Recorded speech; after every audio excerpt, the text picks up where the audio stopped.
The rain felt sharp as it lashed against my skin, cold and relentless.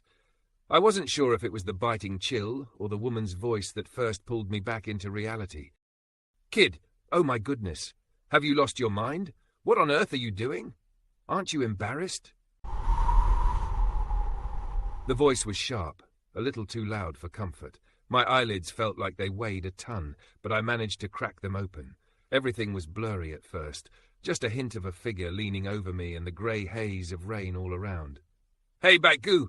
Hurry up and open your eyes, kid!" It was her, my nosy neighbour who always had a way of turning up when I least wanted an audience. Her voice sounded like it was wrapped in concern, though her words were anything but gentle. "You're crazy. Why on earth are you snoozing out here? And why are you stark naked? Have you come back to your senses?" I blinked at her, then at the damp blue blanket draped over me. My gaze landed on the stones holding it down, and for a moment I was utterly confused. "Stones? On the blanket?" I murmured. Her tone softened, barely. "Do we need to take you to the hospital?" I sat up, pulling the blanket tighter around my waist, and mumbled, "Did I just become the offering for some mystery ritual?" She groaned in exasperation, holding up 2 fingers. "Talk to me, please. Have you come back to your senses? How many fingers do you see?" I waved her off with an absent 1, not really paying attention. "Dear God," she gasped, "you've lost your mind. What on earth happened to you?" I slipped and passed out. "It's not a big deal," I muttered, trying to shake off the fog in my head. "What? How does an unconscious man place a damn blanket over himself?" "Maybe a kind passerby took pity on me," I offered. She raised an eyebrow. "Passerby? Don't give me that nonsense. Heaven knows we're the only ones who use this street."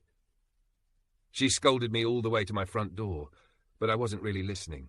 My eyes kept wandering to the house across the street, the one where I'd seen her last night, the strange woman. Pale face, long black hair, dark hollows for eyes. "She's gone," I muttered under my breath. Back in my room, I sat on the floor, staring at the blanket that had saved me from complete humiliation. As I dried my hair with it, flashes of her face came back to me.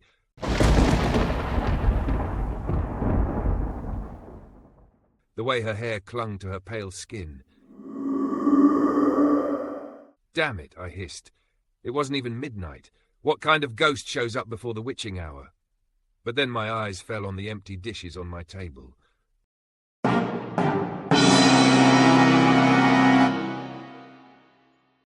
I froze. I'd barely touched my dinner before heading out last night. "So she's real," I whispered, the realization sinking in. The rain still poured as I stood outside her house, umbrella in hand. "I know you're in there," I called out. "Let's talk for a minute." Silence. I noticed faint footprints leading to the door. "I just have a question. Thanks for the blanket, but why'd you eat my food, huh?" Still nothing. "All right, forget everything. Can I at least see you for 1 second?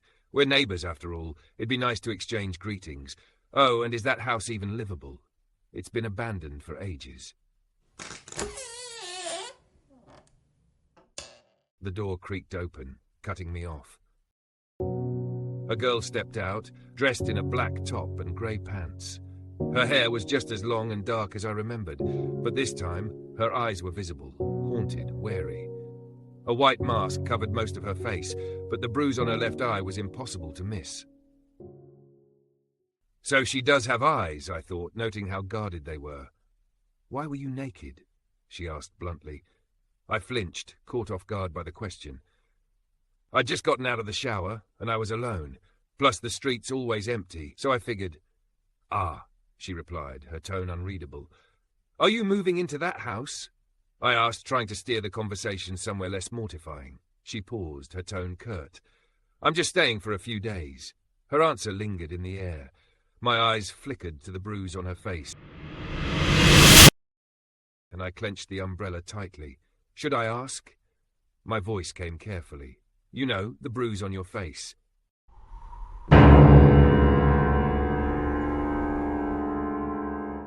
She stiffened, her entire body flinching at the words. Her eyes locked onto mine, guarded as if building a wall between us. "I need to head back," she said abruptly, turning and walking away before I could say another word. I stood there, watching her retreating figure, the rain pattering against my umbrella. "Looks like I've got myself a weird new neighbour," I murmured, but her eyes, the fear in them, lingered in my mind. Why was she so scared?